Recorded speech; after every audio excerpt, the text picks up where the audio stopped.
Bom dia, Espírito Santo, és bem-vindo aqui. Hoje eu quero compartilhar com vocês uma palavra no livro de Gênesis, capítulo 37, versículo 19. Ele diz assim: Lá vem aquele sonhador, diziam uns aos outros, e agora vamos matá-lo e jogá-lo num destes poços, e diremos que um animal selvagem o devorou. Veremos então o que será dos seus sonhos. Esse versículo, ele do livro de Gênesis, ele está falando de José, José do Egito. José, ele era filho de Jacó, e Jacó tinha outros filhos. Só que Jacó, em momento nenhum, ele escondia que José era seu filho predileto, era o seu filho amado, porque ele é filho de Raquel, que era a mulher que ele amava tanto. E os irmãos tinham ciúmes dele, né?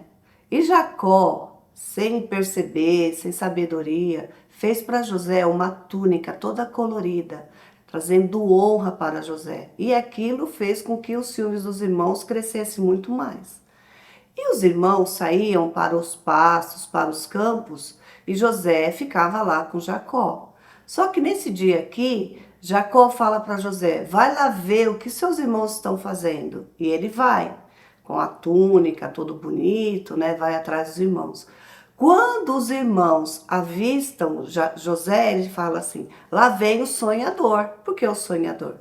Porque o Senhor revelou alguns sonhos para José. E José contou esses sonhos para os irmãos dele. Os irmãos falaram quem ele pensava que ele era.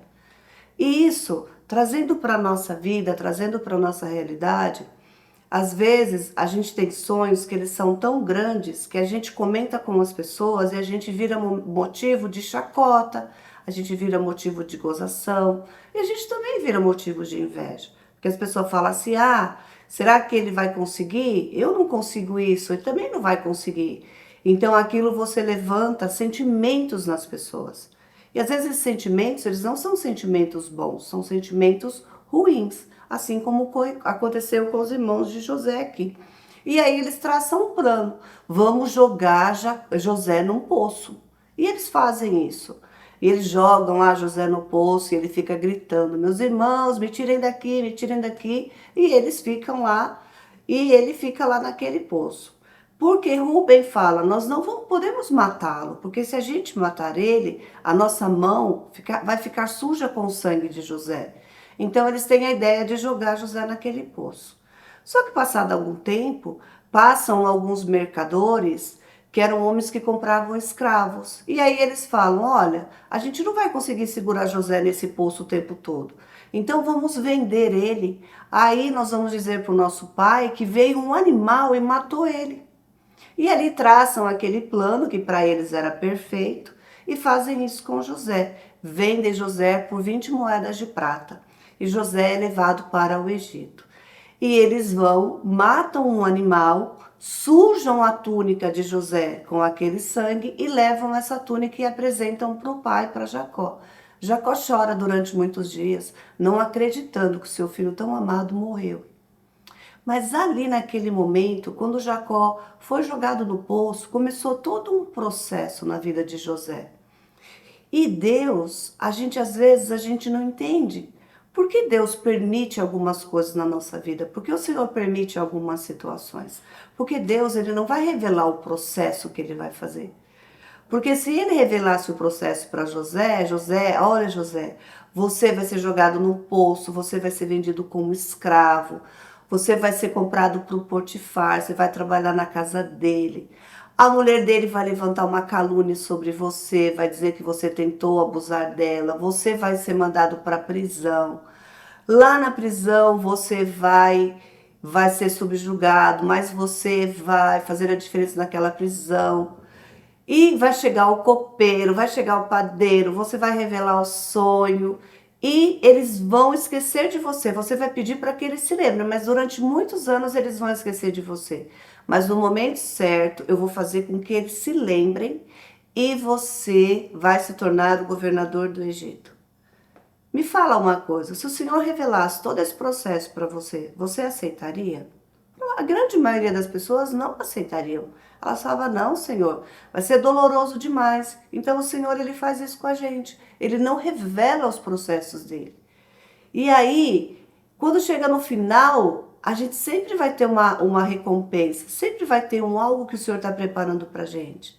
Mas é nesse momento, é nessa jornada, aonde você começa a viver o processo e aonde você chega lá onde o Senhor quer que você esteja, que você vai estar escrevendo uma história. E como vai ser escrita essa história? Será que você vai escrever uma história onde você vai ser o murmurador, o reclamador, você vai ser aquela que questiona, você vai ser aquela que blasfema, às vezes até contra a palavra do Senhor? Você vai ser aquela que durante todo o processo você vai buscar culpados? Durante todo o processo você vai trazer acusação sobre as pessoas que estão ao seu redor? Durante todo o processo você vai ficar inquieta e por você achar que Deus te abandonou, você vai fugir da presença dele? Então a gente tem que tomar muito cuidado com isso. Por quê? Quando o Senhor, ele tem um processo, ele tem um propósito na nossa vida, a palavra dele vai se cumprir. E ele vai permitir com que a gente passe por provas. É igual um diamante. Quando você acha o diamante lá no meio das rochas, ele é uma pedra. Mas ele vai passar por todo um processo, sabe? Ele vai ser limpo, ele vai ser purificado, ele vai passar por todo um processo. E aí lá no final ele vira uma pedra super preciosa. Quando você tira ele ali, ele não tem aquele brilho, ele não tem aquele valor. Mas quando ele passa por todos os processos, ele ganha um valor muito grande. E a gente é assim. Quando você começa a viver um processo, quando Deus tem um propósito na sua vida, você tá ali, você é o fraco, às vezes você é o falido, às vezes você é o abandonado, às vezes você é o órfão, às vezes você é o doente, é o inválido. Mas lá na frente todos vão ver que você não estava sozinho, que sempre, em todos os momentos, o Senhor estava te acompanhando. E viver esses processos é muito difícil, é muito dolorido. Confesso para vocês, em muitos momentos a gente se sente totalmente abandonada por Deus, pela família. A gente ouve coisas que nos magoam. Às vezes as pessoas vêm com aquele sincericídio, sabe? Aquela pessoa, não, eu quero ser sincero com você, mas na verdade ela está te matando com aquele excesso de sinceridade.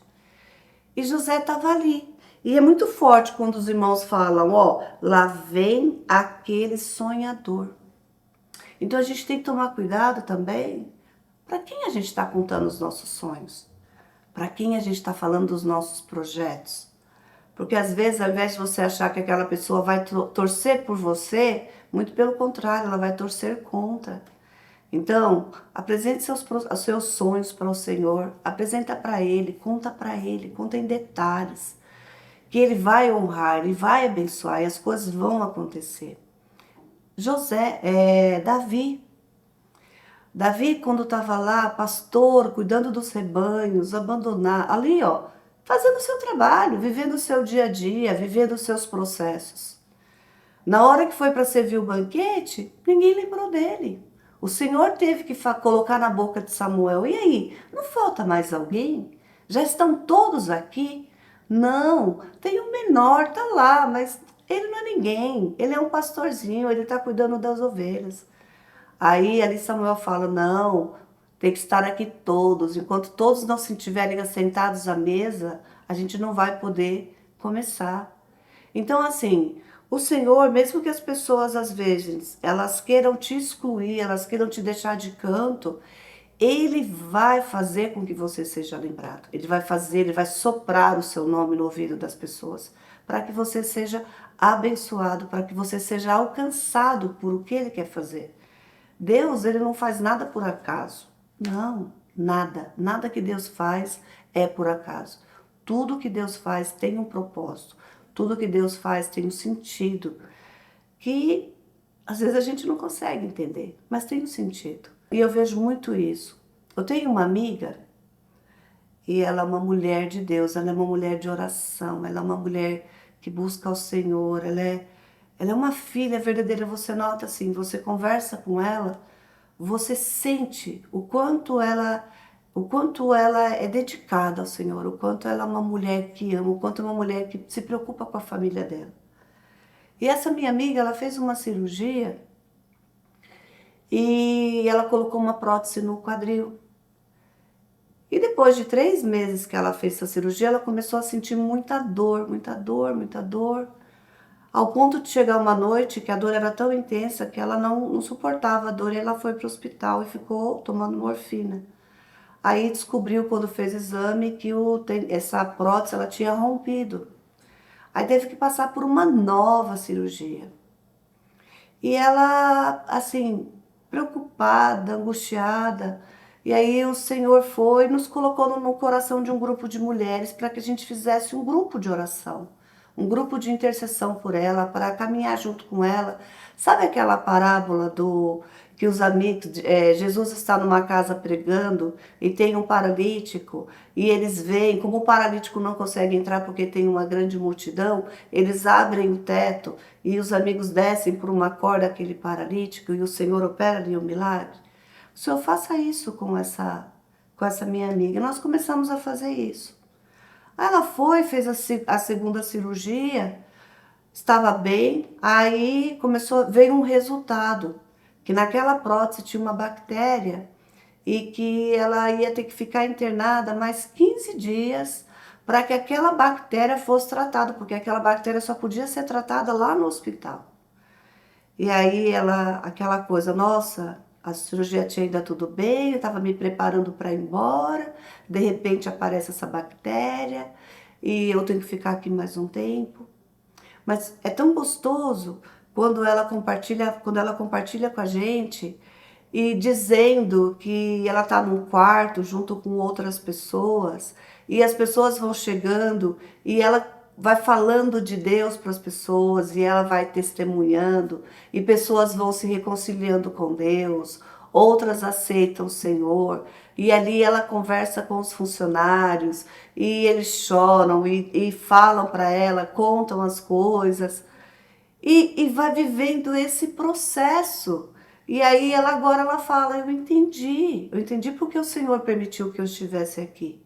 Eu entendi que era sobre alguém que o Senhor queria abençoar, alguém que o Senhor queria falar. E o Senhor me usou como instrumento de bênção na vida dessa pessoa. E aí a gente conversando, e eu ainda falei para ela assim, aproveita que você vai ficar aí, você já está há quase uma semana, agora sabe que vai ter que ficar mais 15 dias. Começa a contar essa história. Começa a usar esse tempo para escrever um livro, para que outras pessoas vivam, entendam todo esse processo que o Senhor te colocou. Aquele hospital para ela é o poço. Assim como José foi lançado nesse poço, essa minha amiga também está num poço. Mas eu tenho certeza que mesmo dentro do poço, ela tem sido uma água viva, ela tem sido bênção na vida dos outros. Então a gente tem que olhar para o nosso Deus e falar assim, Senhor, que quando, Senhor, eu passar pelos meus processos, que eu seja bênção na vida das pessoas durante a minha caminhada. Eu não seja aquela pessoa que todo mundo que chegar perto de mim, eu vou falar do meu problema e eu vou reclamar. Ai, olha o que Deus está fazendo. Aonde estava Deus? Cadê Deus? Deus não está me vendo. Olha o que eu estou passando. Mas não, é passando pelo deserto, é passando pela prova, é passando pela escassez, mas em todo momento glorificando o nome dele, transbordando na vida das pessoas que estão ao nosso redor. Jó, ele tinha uma lepra que ele coçava com cacos de telha. Mas quando ele começou a orar pelos seus amigos, naquele momento o Senhor limpou aquelas chagas de Jó. Então, mesmo em meio à dor dele, mesmo em meio à aflição, mesmo em meio às interrogações, porque não vou falar para vocês que a gente não tem interrogação quando a gente está passando por um processo. A gente tem, a gente questiona, mas que ao final desse processo a gente saia de lá aprovado. Porque a gente não fica buscando o culpado, a gente fica ali conectado com o nosso Pai, conectado à fonte, para que Ele nos mostre aonde, Senhor, o que você quer fazer, porque eu entendo que todo o processo, ele tem um porquê e um para quê. Todo o processo é para fazer a gente melhor, é para Deus aparar as arestas, É para Deus, às vezes, tirar aquele nosso ego, aquele nosso orgulho. Ah, é sempre na minha força, é sempre do meu jeito. Não, às vezes o Senhor permite os processos para mostrar para a gente que é Ele. É tudo por Ele e é tudo para Ele. Então, eu acho lindo isso, quando essa minha amiga, ela manda lá no grupo, olha, hoje veio uma família assim, chegou uma pessoa nova, saiu um de alta, entrou um outro no quarto, e essa família estava tão desesperada, e aí eu perguntei se eles queriam uma oração, eles aceitaram, e nós oramos junto, e a presença de Deus se manifestar naquele lugar. Então, mesmo em meio à sua dor, onde você for, seja luz, reflita, reflita a imagem do Senhor. Afinal, fomos feitos à imagem e semelhança dele. Então, mesmo que as pessoas digam, lá vem o sonhador, lá vem aquele que mesmo quando está num leito de hospital, ele consegue ser bênção na vida do outro. Lá vem aquele que mesmo quando está falido, ele consegue falar de prosperidade. Lá vem aquele que mesmo quando está vivendo uma decepção amorosa, ele consegue falar que o amor existe, que Deus ama as pessoas.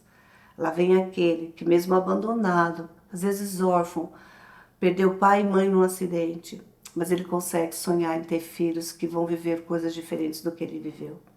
Quem é você nesse processo todo? Quando olharem para você, vai falar assim, lá vem aquele que viveu o processo e saiu aprovado?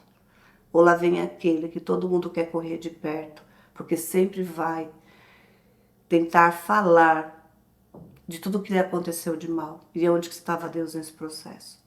Então, que você reflita, que a gente possa hoje refletir sobre isso.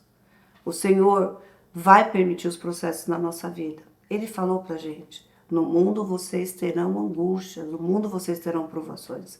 Mas tem de bom ânimo, eu venci o mundo. Então você vai vencer esse processo. Mas que ao final dele, você possa olhar para trás e falar assim, poxa, eu não fiz nada que me envergonhe. Eu não fiz nada que prejudiquei alguém. Eu fui levando a minha semente, gemendo e chorando. E agora eu estou cantando cânticos de júbilos. Que o Senhor transborde na sua vida. E que Ele mostre para você. E que Ele te mostre, que você sinta também. Que em momento nenhum você está sozinho. Nenhum. Em momento nenhum. Quando você convida Deus para fazer uma jornada junto com você, você nunca vai estar sozinho. Porque a nossa vida é uma jornada. Nós não somos desse mundo. Nosso mundo, nossa terra é lá, ó, lá no céu, na vida eterna. Que o Senhor te abençoe, que Ele transborde em bênçãos na sua vida. E que você viva o extraordinário dele. Deus abençoe.